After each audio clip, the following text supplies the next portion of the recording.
Hello students, Assalamu alaikum and good morning. In today's lecture we discuss excretion in man. Okay?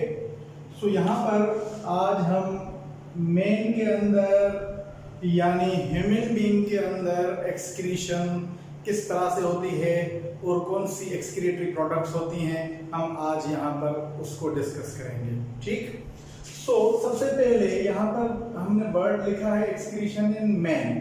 So man word जो होता है actually we call it is human beings. Okay. So simply हम इसको human being भी कहते हैं. So man does not mean that man only, but इसमें male और फीमेल दोनों ही आ जाएंगे, यानी मेल भी आएगा फीमेल भी जो है वो इसी ही पार्ट में आएंगे, लेकिन actually we are talking about the human being. okay? so जिस तरह से हमने एक्सक्रीशन की शुरू में बात की थी, उसके बाद फिर जितने और ऑर्गेनिजम्स होते हैं जिनमें हाइड्रा, प्लेनेरिया, अर्थवर्म, कॉकरोच, ठीक है, हमने इन सब की एक्सक्रीशन को देखा कि इनमें एक्सक्रीशन किस तरह से होती है, कौन सी एक्सक्रीटरी प्रोडक्ट्स इनके अंदर मौजूद होती हैं और एक्सक्रीटरी ऑर्गन्स कौन से होते हैं. ठीक है. सो आज हम डिटेल में डिस्कस करेंगे कि ह्यूमन बीइंग्स जो होते हैं इनके अंदर एक्सक्रीशन जो है वो किस तरह से होती है. सो फर्स्ट ऑफ ऑल, जैसे हमने अपने बुनियादी लेक्चर जो कि हमारा एक्सक्रीशन के बारे में था, उसमें मैंने आपको बताया था कि हम एक्सक्रीशन जो है, से व्हाट इज एक्सक्रीशन, वहां पर हमने डिस्कस किया था कि excretion is actually removal of metabolic waste. So यहां पर हम लिखते हैं removal of metabolic waste from body. ठीक है. सो जिस्म के अंदर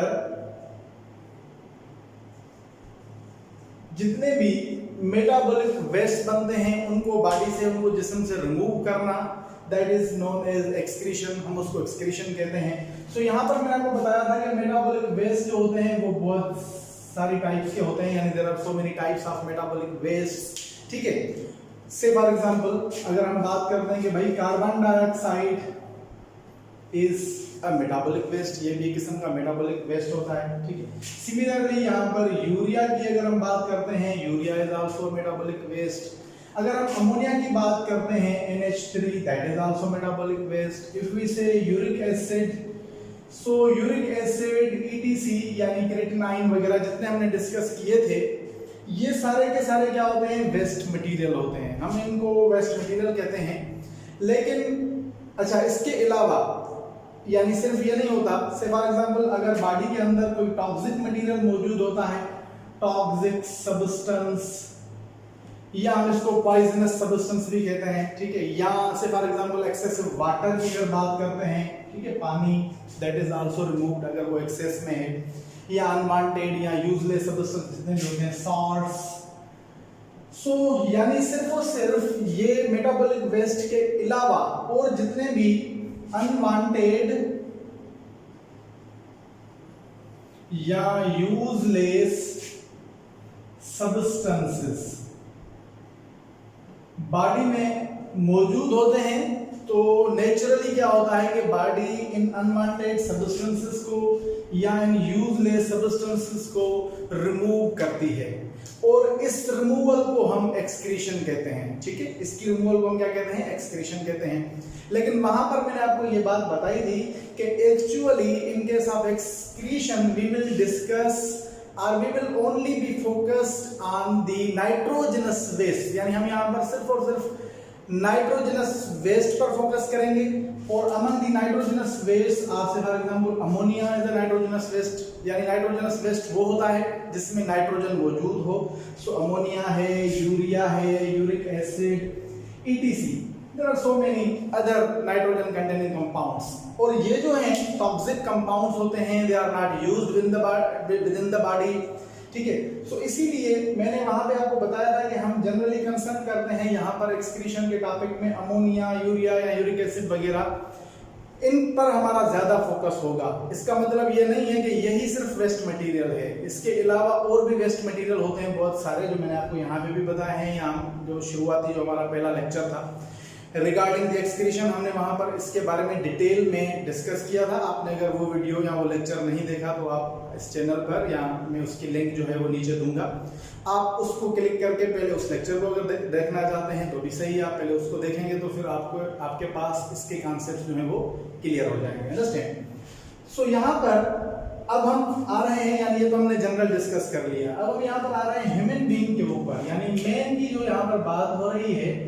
so again, what is the excretory product, nitrogenous product in case of man that is excreted? So अगर हम nitrogenous waste की बात करते हैं कि ह्यूमन बीइंग के अंदर या मैन के अंदर कौन सा नाइट्रोजनस वेस्ट जो है वो प्रोड्यूस होता है, so the waste that is produced in case of man is urea. So urea जो होता है that is the nitrogenous waste that is produced in the body. मैं यहाँ पर nitrogenous waste पर फोकस दे रहा हूँ, I am not general talking about the other waste, मैं दूसरे waste की बात नहीं कर रहा। So यानी urea is produced within the body and as a result the man or human beings are said to be the ureotelic. तो जिस तरह से आप जानते हैं कि जो जानदार अमोनिया रिमूव करते हैं हम उनको अमोनोटेलिक कहते हैं, जो ऑर्गेनिजम्स यूरिया रिमूव करते हैं हम उनको यूरियोटेलिक कहते हैं, जो ऑर्गेनिजम्स यूरिक एसिड को रिमूव करते हैं तो हम उनको यूरिकोटेलिक कहते हैं। सो सिमिलरली मैन जो होता है वो क्या होता है, यूरियोटेलिक ऑर्गेनिज्म। क्लियर? अच्छा, तो ये यानी नाइट्रोजनस वेस्ट जो मेजॉरिटी में बॉडी के अंदर बनता है और मेजॉरिटी में रिमूव होता है, that is urea. Therefore man और human being is said to be the ureotelic, इसीलिए हम ह्यूमन बीइंग को यूरियोटेलिक ऑर्गेनिज्म कहते हैं। ठीक है, अब हम आते हैं कि ये तो हमारे पास हो गया nitrogenous waste. Now we discuss that what kind of organs are there, कौन से ऑर्गन्स होते हैं ह्यूमन बीइंग्स के पास जो कि रिमूवल में हेल्प करते हैं। जैसे हमने हाइड्रा में डिस्कस किया था, प्लेनेरिया में डिस्कस किया था, अर्थवर्म में, देन कॉकरोच में हमने डिस्कस किया था। सो सिमिलरली हम यहाँ पर भी बात करते हैं कि ये जो नाइट्रोजनस वेस्ट है वो कौन से स्ट्रक्चर से, कौन से ऑर्गन से जो है वो बॉडी से रिमूव होगा। सो ह्यूमन बीइंग में हम थोड़ा डिटेल में जाते हैं यहाँ पर, ठीक है, अकॉर्डिंग टू द कोर्स हम थोड़ा यहाँ पर डिटेल में डिस्कस करते हैं। सो डिटेल में अगर हम जाएंगे तो यानी एक तो मेन जो ऑर्गन होता है that is used in the excretion of the waste material, उसके साथ साथ कुछ accessory organs भी होते हैं जो कि वेस्ट मटेरियल को रिमूव करते हैं बॉडी से। सो हम इन दोनों को डिस्कस करेंगे और उसके बाद फिर हम स्पेसिफिक होकर सिर्फ और सिर्फ मेन एक्सक्रीटरी ऑर्गन के ऊपर आएंगे। So let's see that what kind of organs are there which involve or which help in the excretion of the unwanted, useless or nitrogenous or metabolic substances from the body.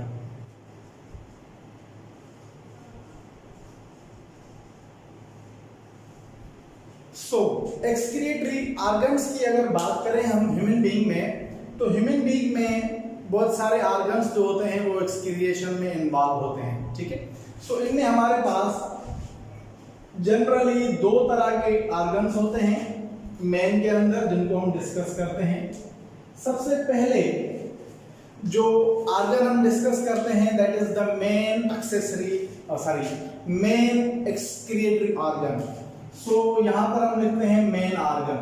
सो पहले हमारे पास आता है main organ, okay, and इसके साथ दूसरे और organ भी होते हैं जो कि इसको हेल्प करते हैं या डायरेक्टली वो भी कुछ मटेरियल, कुछ अनवांटेड सब्सटेंसेस जो है वो बॉडी से रिमूव करते हैं। So these organs are said to be the accessory organs. So here we write the second type is accessory organs. So here we will discuss these both. यानी पहले हम main organ की बात करेंगे कि कौन सा होता है और उसके बाद हम accessory organ की तरफ आएंगे। So first of all main organ की अगर बात की जाए, so kidney is the main accessory organ in case of man, यानी ह्यूमन बीइंग के अंदर जो किडनी होती है that is the main accessory organ। यानी ये जो किडनी होती है इसका मेन फंक्शन होता है to remove urea from body. ठीक है, बॉडी से या ब्लड से यूरिया को रिमूव करने का काम करती है kidney.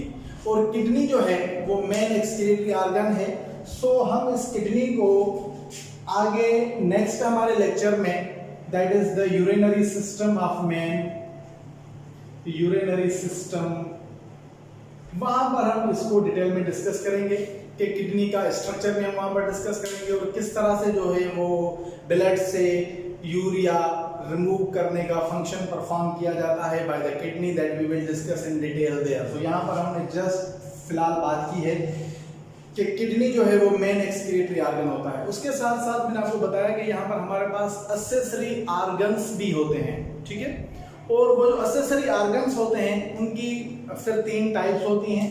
So there are 3 types of accessory organs which are involved in the excretion in case of it. So these organs are, number 1 is skin. So सबसे पहला जो accessory organ है human being के अंदर, हम उसको कहते हैं skin. Skin is the accessory organ that helps or that removes the excretory material from the body or unwanted or useless substances. Then number 2 is lungs. उसके बाद जो दूसरा एक्सेसरी ऑर्गन होता है that is the lungs. Then the third and last organ that is involved और that is the accessory organ is liver. So number 3 is liver. Okay बेटा, so यहां पर हमने 3 एक्सेसरी ऑर्गन्स की बात की है कि 3 ऑर्गन्स जो होते हैं ह्यूमन बीइंग के अंदर वो एक्सेसरी ऑर्गन होते हैं और ये किस तरह से अपना फंक्शन परफॉर्म करते हैं। सो फर्स्ट ऑफ ऑल मैं आपको एक बात यहाँ पर बताऊं कि जितने भी एक्सेसरी ऑर्गन्स होते हैं एक्चुअली इनका मेन फंक्शन एक्सक्रीशन नहीं होता। अगेन ये बात आप ध्यान में रखें कि their main function is not excretion. Excretion उनका मेन फंक्शन नहीं होता है, उनका मेन फंक्शन कुछ और होता है, but they actually help in the excretion or they remove some actually toxic substances, some unwanted or useless substances from the body. So यहाँ पर अगर हम स्किन की बात करते हैं तो स्किन का जो मेन फंक्शन होता है वो होता है protection of body. Okay, so protection of body is the main function of skin. But इसके साथ साथ स्किन जो है वो वेस्ट मटेरियल या अनवांटेड सब्सटेंसेस भी रिमूव करती है, यानी इसका फंक्शन जो एक्सेसरी फंक्शन होता है एक्सक्रीशन में, मिसाल के तौर पर अगर हम यहाँ पर कहते हैं कि स्वेटिंग के दौरान, यानी जब स्वेटिंग होती है, सो इस मैकेनिज्म के दौरान क्या होता है, यानी पसीना जब आता है तो उसमें क्या होता है, as you know that in case of sweat there is water and salts, ठीक है। पसीने के अंदर वाटर और साल्ट्स में मिसाल के तौर पर अगर हम लेते हैं तो mostly there is sodium chloride, वो मौजूद होता है, ठीक। सो यहाँ पर स्वेटिंग के दौरान जो साल्ट्स, एक्सेसिव साल्ट्स और वाटर भी रिमूव किया जाता है। इसके साथ क्या होता है कि बॉडी के लिए कूलिंग प्रोसेस भी होता है, यानी जिस्म जो है पसीने के बाद, स्वेटिंग के बाद कूल भी हो जाता है, यानी टेम्परेचर भी यहाँ पर नॉर्मल हो जाता है। लेकिन साथ में जो मेन चीज होती है वो ये होता है कि एक्सक्रीशन भी हो जाती है ऑफ दीज अनवांटेड और useless substances from the body. Okay, so this is how that skin plays its role in excretion. और इसके अलावा समटाइम्स व्हाट हैपेंस दैट जब कोई भी जानदार यानी कोई भी आदमी जब ज्यादा वर्कआउट करता है, जब ज्यादा रिगरस एक्सरसाइज करता है, तो उस एक्सरसाइज के दौरान जो स्वेटिंग होती है वो नॉर्मल स्वेटिंग से डिफरेंट होती है। क्यों डिफरेंट होती है? क्योंकि उस टाइम पर यहाँ पर इसके अंदर लैक्टिक एसिड भी मौजूद होता है। सो lactic acid is a toxic compound that is produced during the anaerobic respiration while exercise के दौरान जब एनारोबिक रेस्पिरेशन होती है तो वहां पर लैक्टिक एसिड प्रोड्यूस होता है। So this sweat also possesses lactic acid. So उस पसीने में लैक्टिक एसिड भी मौजूद होता है। सिमिलरली इसके साथ फैट्स भी होती हैं यानी लिपिड्स वगैरह etc. So these are removed from the body, these substances are excreted from the body by the skin. So skin का मेन फंक्शन मैंने आपको क्या बताया, प्रोटेक्शन ऑफ बॉडी, लेकिन इसके साथ साथ स्किन एक्सक्रीशन में भी अपना पार्ट प्ले करती है, या तो हेल्प करती है या डायरेक्टली जो है वो सबस्टेंसेस को या मॉलिक्यूल्स को रिमूव करती है। That's why we consider skin is a accessory excretory organ. Okay, now the second one, दूसरा यहां पर हमने लिखा है लंग्स।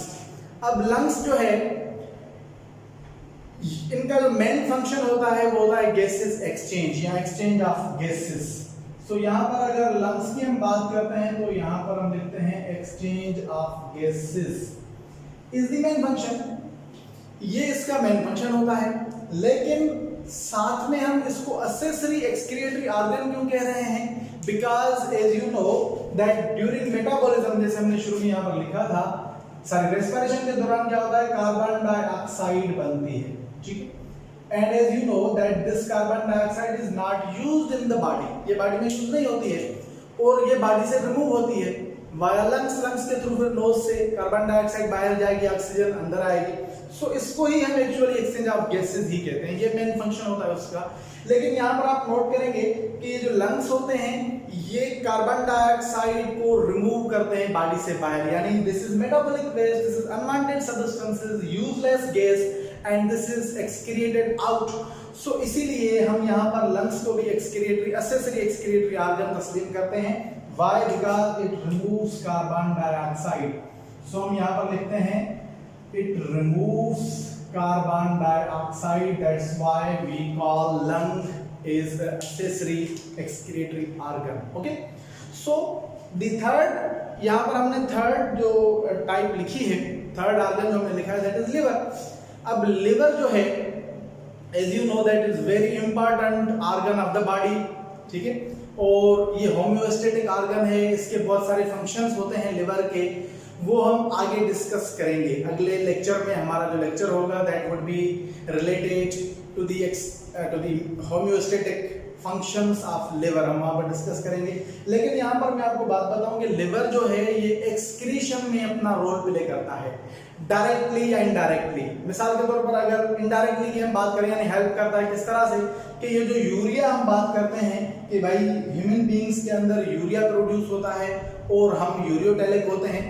सो ये यूरिया फॉर्म कहाँ पर होता है? लिवर में। यानी अगर लिवर जो है वो यूरिया बनाने की समझ लें एक फैक्ट्री है, यूरिया वहां पर बनता है। अमोनिया जो टॉक्सिक गैस है वो कन्वर्ट होती है यूरिया में with in the liver, so that's why it is helping in the excretion. So similarly अगर यहाँ पर हम लिखते हैं कि लिवर का फंक्शन यूरिया बनाना होता है तो ये समझ लेंगे एक किस्म का एक्सक्रिएटरी फंक्शन हुआ। सिमिलरली डिटॉक्सिफिकेशन में भी यूज होता है लिवर, डिटॉक्सिफिकेशन यानी बॉडी से पॉइजनस सब्सटेंसेस को रिमूव कर। सो यहाँ पर हमने डिटॉक्सिफिकेशन की बात की, यानी बॉडी से टॉक्सिक सब्सटेंसेस को, पॉइजनस सब्सटेंसेस को, वो चाहे हम सराउंडिंग से अपनी बॉडी में इंजेस्ट करें वाया फूड और वाया दी गैसेस, एयर से अगर हम पॉइजनस सब्सटेंसेस अपनी बॉडी में इन करते हैं, या समटाइम्स क्या होता है कि जितने भी बॉडी में केमिकल रिएक्शंस होते हैं तो वहां पर भी बहुत सारे पॉइजनस और वेस्ट मटेरियल बनते हैं, तो वो टॉक्सिक होते हैं बहुत ज्यादा। तो लिवर का क्या फंक्शन होता है कि उनको डिटॉक्सिफाई कर देता है, यानी हार्मफुल से हार्मलेस सब्सटेंस में कन्वर्ट कर देता है। So liver is also helping in the removal और in the making the harmful substances harmless. So therefore liver performs detoxification. मैंने आपको पहले बताया यूरिया की फॉर्मेशन होती है। सिमिलरली अगर हम यहाँ पर बाइल प्रोडक्शन की बात करते हैं, सो लिवर जो है वो बाइल प्रोडक्शन में रोल प्ले करता है।